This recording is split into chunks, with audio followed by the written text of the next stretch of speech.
Hi friends, welcome to Series Tech News. Today we will be creating a calculator by using switch block and multiple methods. So first I have printed calculator application. After that I took scanner object because we need to take input from user.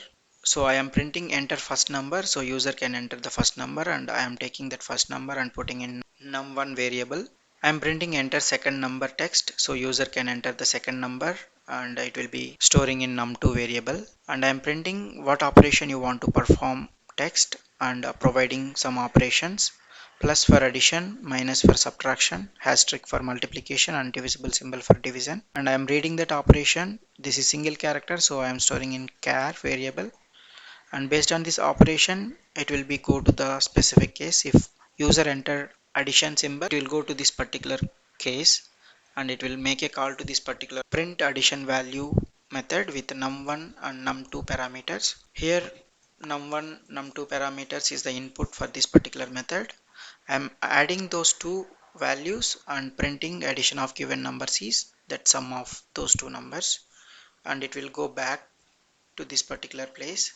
And then it is a break, so it will come out of this switch block, and it is done.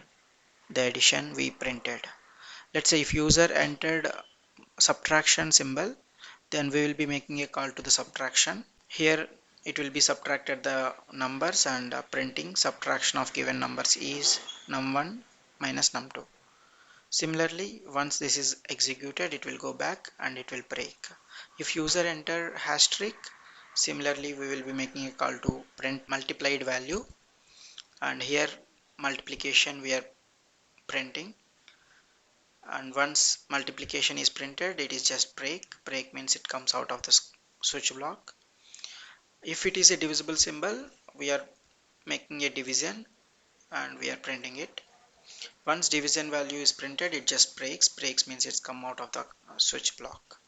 If user enters any other than these four symbols, then it will execute the default and says the entered operation symbol is not valid. Please enter one of the plus, minus, asterisk or divisible symbol. Let's execute this. So it is asking enter first number. I am entering 100, and it is asking second number. I am entering 500. It is providing these symbols are there, so I need to enter one symbol. Let's enter plus. So it is printed addition of given numbers is 600. 500 plus 100 is 600. Let's execute again. I am entering first number 10, second number as 5. Enter divisible symbol. Division of given numbers is 2. Execute first number any number, second number any number, and provide anything which is not present in this particular symbol list, and enter. It will give the entered operation symbol is not valid. Please enter one of the given numbers. Hope you understood. Thanks for watching.